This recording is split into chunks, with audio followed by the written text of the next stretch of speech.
nós vamos refletir o tema proposto, a visão espírita das doenças.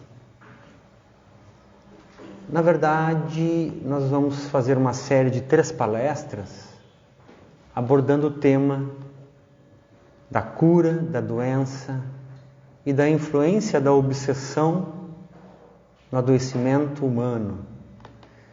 São temas muito complexos que nós não conseguimos abordar somente num dia. Seria necessário um seminário. Então nós vamos fazer 3 palestras dando uma continuidade. Convido os irmãos, que no último sábado de cada mês estaremos aqui, podemos abordar. Hoje a gente está no 1º de maio, foi uma troca. Bem, com certeza o que nós vamos refletir juntos, eu tenho certeza que vocês já sabem tudo. Eu não preciso... O que eu vou falar aqui, vocês vão ter a sensação, mas isso aí eu já sei. Então nós não vamos trazer nada de novo. Nós vamos juntos refletir sobre o tema da saúde humana e especialmente a visão que o Espiritismo nos dá da verdadeira saúde, do verdadeiro equilíbrio. Porque em alguns aspectos destoa da ciência. Em alguns aspectos destoa, pelo menos da ciência materialista que nos é apresentada nos dias de hoje. E quando a gente fala em doença ou saúde, o primeiro conceito que vem à nossa mente é, afinal de contas, o que é a saúde? Se eu fizer uma pergunta aqui para vocês, vocês se consideram pessoas saudáveis? Às vezes eu acho que não é tão fácil de responder. Então, se nós formos pensar no conceito hoje vinculado pela Organização Mundial da Saúde, que é um conceito que realmente eu não sabia, fui ver isso no Dr. Google, É um conceito ainda de 1948, não foi modificado. Então a OMS diz mais ou menos assim, que a saúde é o perfeito equilíbrio biopsicossocial. Então é o perfeito equilíbrio biopsicossocial. Seria mais ou menos uma coisa assim, o perfeito equilíbrio do corpo físico, da mente, psico, e social das relações humanas. Afinal de contas, não adianta eu ser uma pessoa saudável, físico saudável, a minha psique saudável, eu não tenho um bom relacionamento humano. Acaba sendo uma saúde capenga. Já nesse conceito da OMS, se nós nos questionarmos, muitas vezes nós não nos enquadramos como pessoas saudáveis. Porque, afinal de contas, geralmente a gente vai ter algum problema em alguma dessas áreas. E se nós for pensar, então, a nível de espiritismo, o que ele nos fala? Então, um conceito dentro da doutrina espírita que é muito utilizado e, inclusive, é colocado como um objetivo das associações médico-espíritas, é o conceito de Emmanuel que ele nos traz no livro O Consolador. E ele coloca assim: a saúde é a perfeita harmonia da alma. Mas não termina por aí. Então, a gente começa já no primeiro conceito. A saúde é a perfeita harmonia da alma, para a obtenção da qual, muitas vezes, há necessidade da contribuição preciosa das moléstias e deficiências transitórias da Terra. Então, esse detalhe que Emmanuel coloca, que às vezes aquela doença que para nós parece um peso, um karma, ou até um castigo, como alguns colocam, talvez nos esteja contribuindo para a nossa verdadeira saúde. Esteja contribuindo para a nossa cura. O que muda o conceito. E quando nós debruçamos para esse conceito de Emmanuel, nos perguntamos, quem dentre nós tem uma harmonia perfeita da alma? Olha, eu me lembro de uma pessoa, o modelo e guia da humanidade. Se nós analisarmos profundamente, eu acho que foi a única pessoa saudável que passou por esse planeta até hoje. Porque tinha perfeita harmonia da alma. Aqui, Emmanuel nos coloca um conceito de que todos nós, em maior ou menor grau, de maneiras diversas, temos algum tipo de doença. Todos nós temos algum tipo de mazela, de deficiência. Em algum campo. E todos nós caminhamos nessa jornada. Experiência física após experiência física.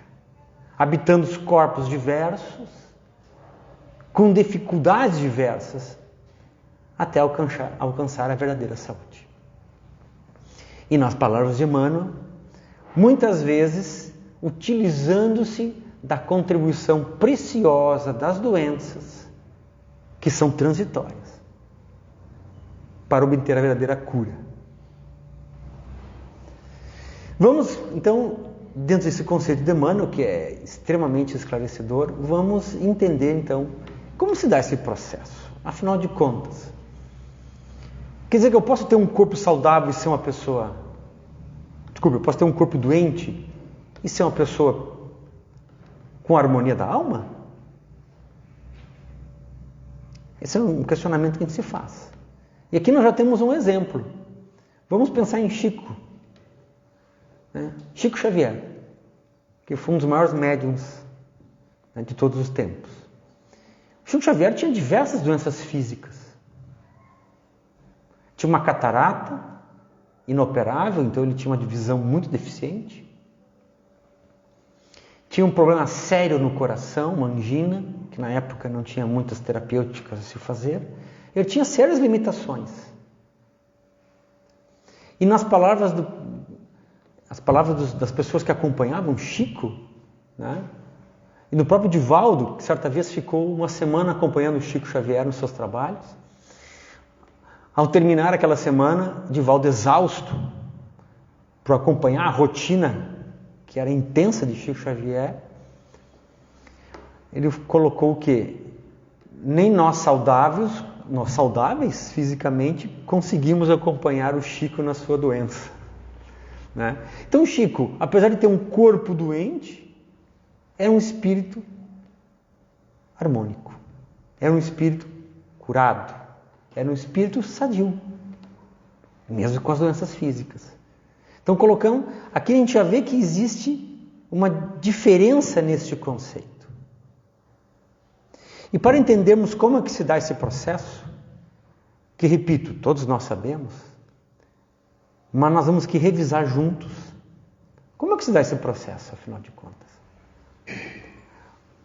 Como é que o espírito adoece o corpo? Quer dizer que o corpo adoece sem o espírito estar doente? Então nós temos que entendermos que todo o processo de adoecimento, ele acontece num plano transdimensional. E hoje esse conceito de processo transdimensional, ou até fisiopatologia transdimensional, então só para a gente esclarecer, físio de fisiologia, patologia de doença. Então esse processo de adoecimento transdimensional é um conceito que está sendo estudado pela própria medicina, pela ciência tradicional.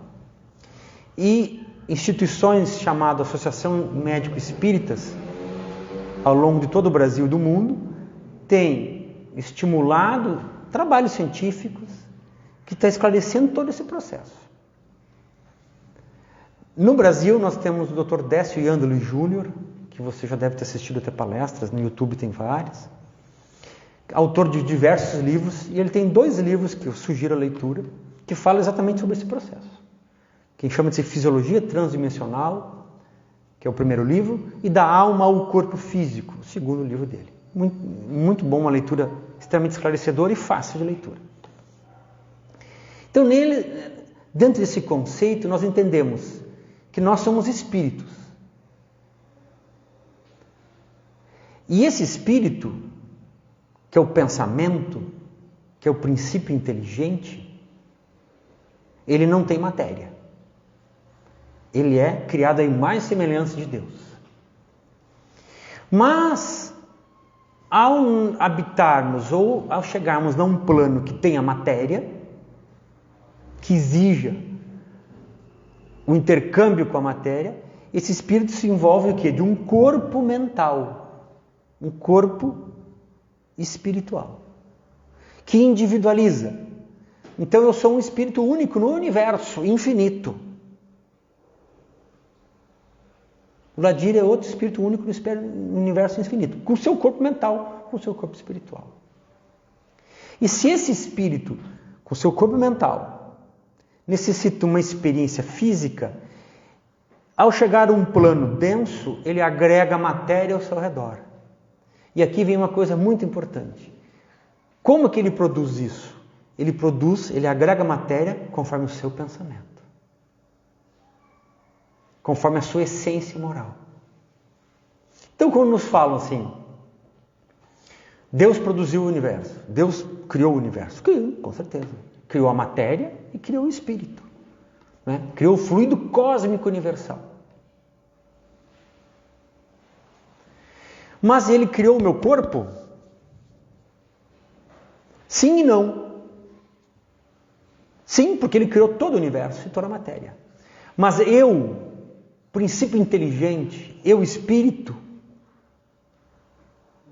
agreguei moléculas e produzi um corpo físico conforme o meu pensamento, conforme a minha evolução e conforme a minha necessidade.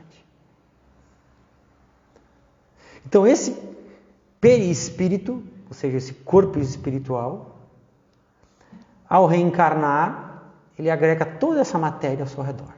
Ele escolhe os genes necessários. Ele escolhe o espermatozoide, o óvulo da mãe necessário, através de sintonia, através de atração fluídica, e produz o corpo necessário para a sua experiência física.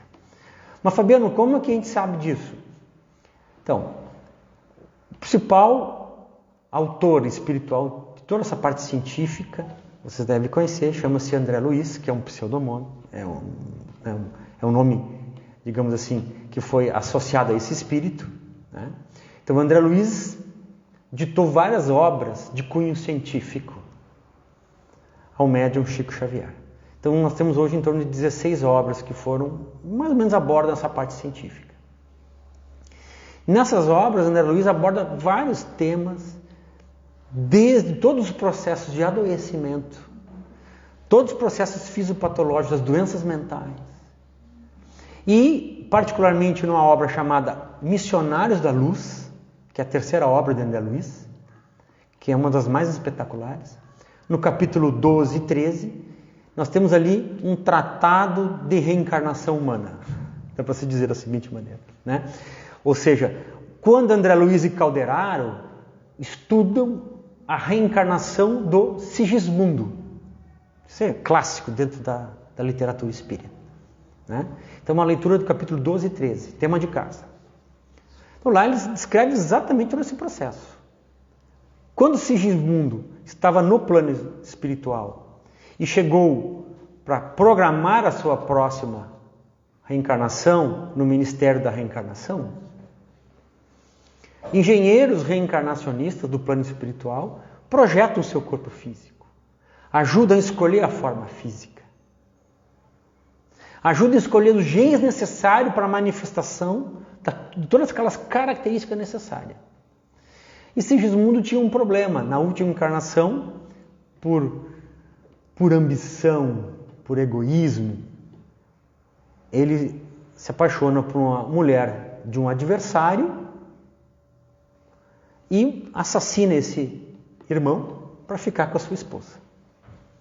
Ao fazer isso, ele produz alterações no seu perispírito. E aqui nós temos um conceito interessante. No exemplo de Sigismundo, o que acontece? Todos os meus pensamentos, todos os meus sentimentos, todas as minhas atitudes, contrárias ou não à lei de Deus, ficam registradas aonde? Na minha consciência. E registradas na minha consciência, a minha consciência escolhe aquilo que está de acordo com a lei de Deus ou que está em desacordo com a lei de Deus. E tudo aquilo que está em desacordo com a lei de Deus fica o quê? Mancha, altera a fisiologia do meu corpo espiritual. O meu corpo espiritual fica como se fosse um quê? Um arquivo, um registro. Então, quando eu chegar lá no plano espiritual, bater na portinha de São Pedro, tá? Não, mas eu estava no Centro Espírita Luz do Bem, fui lá, todo sábado de tarde eu estava lá. Estava lá. Né? O benfeitor, acho que não precisa de muita coisa, só vai olhar o perispírito assim, acho que agora não vai dar um pouquinho, fica ali no umbral um tempinho para dar uma limpada, né? Depois vem. Brincadeira, né? Ou seja, a gente não consegue enganar. Uma vez depurado, uma vez não tendo mais o nosso corpo físico, nós somos produto de nós mesmos. O nosso perispírito reflete tudo aquilo que pensamos, tudo aquilo que fizemos e tudo aquilo que deixamos de fazer. É um registro. E ao acontecer isso, vocês imaginam como uma imagem no espelho. Né? Então, Sigismundo assassinou com um tiro no coração o seu rival. Durante aquela existência, ele viveu muito bem. Mas a sua consciência o acusava. E ao longo desse período que ele viveu, ele começou a sentir o quê? Arritmias, um mal-estar cardíaco. Porque mesmo que ele queira esquecer do ato executado, a sua consciência o acusava. E na zona de atração do seu pensamento, ele começou a ter um reflexo no seu corpo físico. Através de uma arritmia. Desencarna, sofre com o ato feito, e ao programar a próxima reencarnação, ele necessita vir num organismo físico que reproduza o seu perispírito. Ora, aonde que estava o problema no perispírito do Sigismundo? No chakra ou no centro cardíaco. Então, a produzir um novo corpo físico, ele produz um corpo físico com um coração deficiente. Que vai, aos 40 anos de idade, começar a produzir um problema cardíaco. E Calderaro frisa muito bem. O irmão, aos 40 anos, vai manifestar uma arritmia gravíssima, que pode ser atenuada através do trabalho no bem, das boas escolhas, da prece e do perdão. E aí nós nos lembramos a fala do Mestre Divino, que o amor cobre uma multidão de pecados. Então, talvez um dia nós possamos viver nesse mundo regenerado, em que o Ministério da Saúde coloca um cartaz assim, fumar faz mal à saúde? Tudo bem. Mas ele pode botar um cartaz também, amar faz bem à saúde. Perdoar, baixa pressão arterial.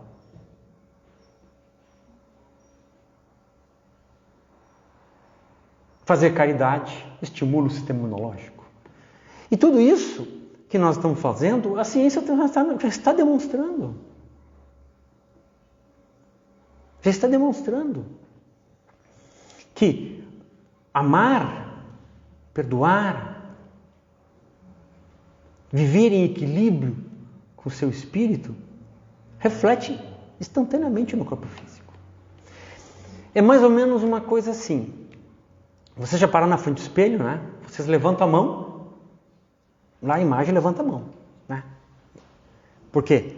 Porque a luz reflete no meu corpo, reflete no espelho, instantaneamente ele levanta a mão. No perispírito é assim, meus irmãos. O que eu penso, ele se transforma. É instantâneo. Na velocidade do pensamento, é a velocidade da luz. Agora, se eu penso errado, se eu vivo estressado, querendo matar meu vizinho porque construiu um muro que eu não devia, xingando todo mundo no trânsito porque aqui está errado, não dá, não liga o pisca, indignado no trabalho porque cada um não faz a sua parte, o meu perispírito adoece a cada momento. E o meu corpo físico? Ela adoece na hora? É instantâneo? Nem sempre. Exatamente porque a vibração molecular das moléculas do meu corpo físico, elas estão numa vibração diferente do meu corpo espiritual. Então, muitas vezes eu adoeço o meu corpo espiritual, mas eu posso demorar um tempo para adoecer o corpo físico. Não é tão instantâneo assim. Mas não se preocupa que um dia a gente chega lá. Bem, isso aí... O problema, como eu trabalho na área da saúde, eu acabo vendo muito isso no meu dia a dia. E confesso aos irmãos que a doutrina espírita me ajudou muito a ver esse processo de saúde e doença de outra maneira. E muitas vezes irmãos nos procuram e trazendo muitos exames. E falando assim, mas doutor, eu tenho certeza que eu tenho um problema. Eu fiz esse monte de exame. Eu acho que deve dar uns 5 quilos, um troço assim. Mas não aparece nada. Às vezes eu fico pensando, meu irmão, não aparece nada ainda. Espera um pouquinho. Por isso, continuar com esse pensamento que vai produzir. E aí nós nos perguntamos, então quer dizer que as doenças são psicossomáticas? Parece que a doutrina do Espírito já nos coloca isso, e a ciência também nos está nos colocando, que sim, que todas as doenças são psicossomáticas. Porque para nós ficarmos doentes, nós precisamos de 2 fatores. Um fator predisponente e um fator desencadeante. Na ciência nós chamamos isso de genótipo e fenótipo. Genótipo, que vem dos genes, e fenótipo, que vem do ambiente e das interações que nós temos com o ambiente. E também da maneira que eu interajo com o ambiente. Só que esse genótipo, ou seja, o fator predisponente, ele está no espírito. Porque é a maneira com que eu sinto o mundo e as pessoas e eu mesmo. E o fator desencadeante? O fator desencadeante pode ser hábitos de vida, como errado, não faço atividade física, bebo e fumo, sou estressado. É um fator desencadeante. Fabiano, mas e o vírus? E o vírus? E as doenças infecciosas? Fator predisponente, desencadeante. Eu posso ter o vírus, eu posso entrar em contato com o vírus, mas se o meu sistema imunológico está equilibrado, se eu estou com bem-estar, com fé, com esperança, com a certeza, com confiança em Deus, eu fortaleço meu sistema imunológico. Nós sabemos disso. Então, nós temos o corpo físico que nós escolhemos. Nós temos o corpo físico que nós produzimos, mas que nós escolhemos. Isso a física quântica nos coloca. O nosso espírito é o observador da matéria. A gente observa o ambiente e escolhemos que saúde nós queremos ter para nós. E não só com aquilo que a gente come, mas aquilo que a gente pensa. Com aquilo que a gente sente. Com as experiências nossas do dia a dia. Então, essa importância do pensamento sobre a saúde. Por quê? Porque o pensamento é matéria. Então, quando nós estamos pensando, nós pensamos constantemente, esse pensamento, que é um produto do espírito, ele se liga ao sentimento, que é a minha vontade. E essas ondas eletromagnéticas percorrem todo o meu corpo. Primeiro, através do meu perispírito, e através desses centros de energia, elas passam do meu perispírito para o corpo físico, levando a alterações no corpo físico. Por isso que muitas vezes eu crio um campo vibracional ao meu redor. E esse campo vibracional, ele reflete os meus pensamentos. E esse é um campo eletromagnético, que inclusive nós conseguimos tirar fotos através da fotoquímica da aura das pessoas. O que é a aura das pessoas? É matéria. É um campo eletromagnético. Pode chegar ao ponto de você sentar perto de uma pessoa em desequilíbrio e você ficar com uma sensação estranha. Quem aqui não sentiu isso? Né? Que esse é o campo vibracional que eu estou produzindo. Que eu produzo. E eu faço com que todo esse pensamento percorra tanto o meu corpo espiritual quanto o meu corpo físico. Né? O que vai acontecer? Esse desequilíbrio nas células perispirituais vai sendo armazenado, como eu coloquei antes, vai sendo arquivado. E isso vai adoecendo os centros vitais.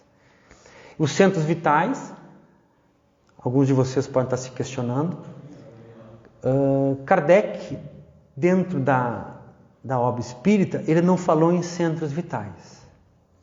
Os centros vitais, dentro da literatura espírita, foram acrescentados nas obras subsequentes, através de vários autores, especialmente André Luiz nas suas obras, que eu comentei antes, que aborda a ciência e a espiritualidade.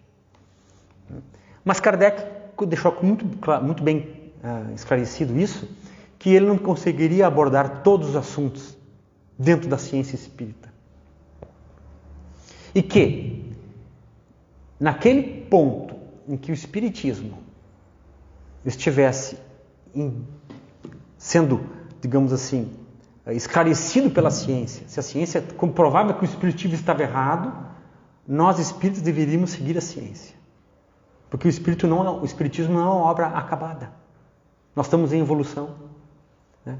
E todas as obras subsequentes a Kardec vêm esclarecer, vêm complementar esse estudo espírita, da ciência espírita. Né? Então, nós temos a consciência, o espírito pensa constantemente. Esse campo energético produzido por mim mesmo, pelos meus pensamentos, ele passa por todas as minhas células espirituais, do meu perispírito, e vai, então, desequilibrando ou harmonizando centros diversos. Né? Tá, e aí vocês estão se perguntando, tá, Fabiano, como chega no corpo físico? Então, como que o pensamento altera as minhas células? Isso a ciência já está começando a provar. Então, nós temos dois mecanismos. Nós temos na região pré-frontal, então aqui a região frontal, pré-frontal atrás, um centro chamado centro frontal. E segundo André Luiz, nesse centro frontal, o chakra coronário, o centro coronário, interage através do perispírito com o cérebro físico, com o sistema nervoso central. E conforme os meus pensamentos, eu produzo o chamado neurotransmissores. Alguém já ouviu falar sobre isso? Ou neuropeptídeos. O que são isso, afinal de contas? São substâncias que o meu cérebro produz e vai agir aonde? Nas células cerebrais e nas glândulas do meu corpo. Então é por isso que quando eu estou olhando TV lá, né, e vejo que vai aumentar, olha, o imposto de renda vai aumentar 2 vezes. Eu já começo a ficar, a pressão arterial vai não sei aonde, né? Já tem quase um piripaque, né? Mas o que tem a ver? Eu não sei, pode ser que vai aumentar, mas o que aconteceu? Eu produzi neurotransmissores, e esses transmissores levaram uma informação para todo o meu corpo, levantou a pressão arterial, eu fiquei com as pupilas dilatadas, comecei a ficar sudorético, né? E com a vez de quando veio, pum, tem um piripaque. Né? Então, a minha reação, o meu princípio inteligente comandou uma reação do meu corpo físico. Né? Mas eu poderia comandar o contrário, porque sou eu que escolho a minha realidade. Então, quando eu levanto de manhã, levanto de manhã cansado, mal-humorado, falo assim, hoje estou vendo que não vai ser legal. Acho que hoje não vai estar legal. E dá tudo errado no dia, né? Não sei se já aconteceu com vocês isso. Se for só comigo. Dá tudo errado. Aí termina o dia e fala assim, mas bem que eu falei que ia dar errado, né? Mas é claro, mas é o que eu escolhi. Que eu determinei a minha realidade. Eu escolhi como comecei meu dia. E eu escolho como fica meu corpo físico. Se eu vou ser feliz ou infeliz. Se eu vou ter saúde ou doença. É uma escolha diária. Através do que eu escolho isso? Através dos meus pensamentos. Através dos meus sentimentos. Eu escolho a minha realidade. E depois eu fico culpando os outros, porque as coisas não dão certo.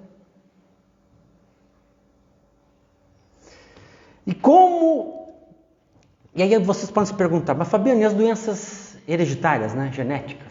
Como é que funciona isso?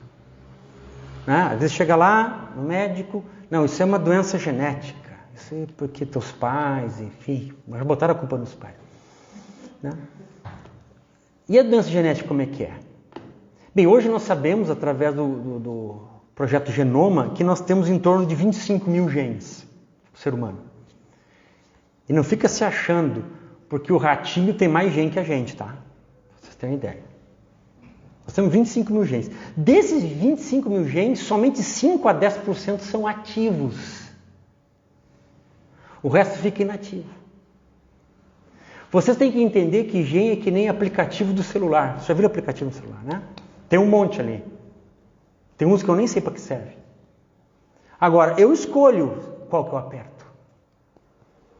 Aí tu escolheu errado, escolhe certo. Então os genes são mais ou menos assim, meus irmãos. Eles estão lá para eu ativar ou eu não ativar. Então se você tem um gene para câncer, e hoje tem vários genes, né, identificados, não significa que você vai ter um câncer. Você tem que escolher ter um câncer. Mas eu nunca escolhi, eu sempre tentei fazer tudo certinho. Né? Mas você foi uma pessoa irracível, xingava todo mundo, né? Era irredutível. Será que não escolhemos? O que o benfeitor falou para André Luiz quando ele foi resgatado do umbral? É uma leitura interessante aquela passagem. Ele foi chamado de suicida. E o André Luiz falou assim, mas isso está errado. Lá na enfermaria, né, tratando o câncer que teve no aparelho gastrointestinal. Mas isso está errado. Eu lutei contra o câncer, fiz cirurgia, invadiu a minha artéria mesentérica e eu morri, desencarnei. Não, mas é que tu teve uma vida difícil, né? Era rígido, intransigente, abusou de comidas, bebidas, cigarro. E produziu essa lesão. Então, na verdade, a gente aciona os genes segundo as nossas escolhas. A ciência chama isso de epigenética, ou seja, eu consigo acionar genes ou desacionar genes. E isso que a ciência está falando agora, André Luiz já falou num livro Evolução em Dois Mundos, é um livro muito difícil de leitura, eu entendo, né?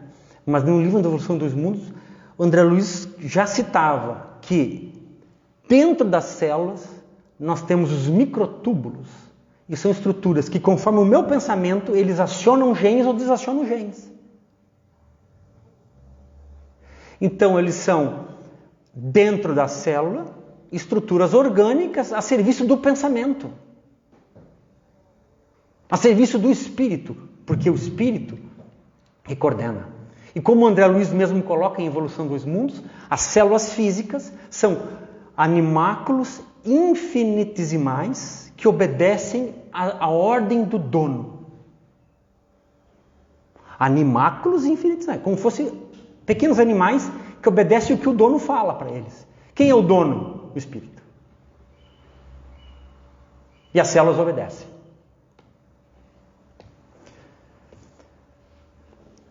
E vocês podem me perguntar, tá, mas isso eu já sabia. Com certeza.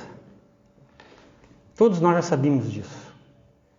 Isso está tudo escrito, abre lá, Livro dos Espíritos. Está tudo lá.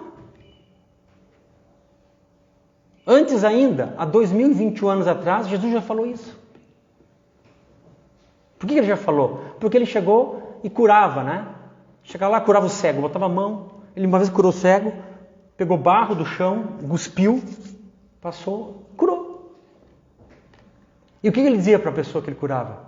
Vai lá para o sinédrio e diz, eu te curei, porque eu sou o cara. Ele falava isso? O que ele falava? A tua fé te curou. Você se curou porque você acreditou. Porque você mudou o seu pensamento. Aí você se curou. E o que ele falava logo em seguida? Vai e não peques mais. Então vai e muda a tua vida. Faz algo diferente, pensa diferente, sente diferente. Porque senão tu vai adoecer de novo. Então, está tudo nas nossas mãos. Nós somos artífices da nossa felicidade e da nossa infelicidade. E eu fico imaginando, eu como cirurgião, fico pensando, se tivesse uma cirurgia para ser feliz, né? Então vamos imaginar que tem uma cirurgia para ser feliz. Eu acho que tem. Está escrito num livro chamado O Evangelho segundo o Espiritismo. Está lá. Direitinho. E o nome da técnica cirúrgica chama-se reforma íntima. Tu tem que mudar, se transformar, mudar os teus pensamentos. E tem um cirurgião só que pode fazer isso. Só ele é capaz e habilitado, que é você mesmo. Então, só nós podemos fazer a nossa transformação, a nossa reforma, mudar a nossa vida e sermos realmente pessoas e espíritos mais saudáveis, produzindo a nossa realidade. Muito obrigado pela atenção.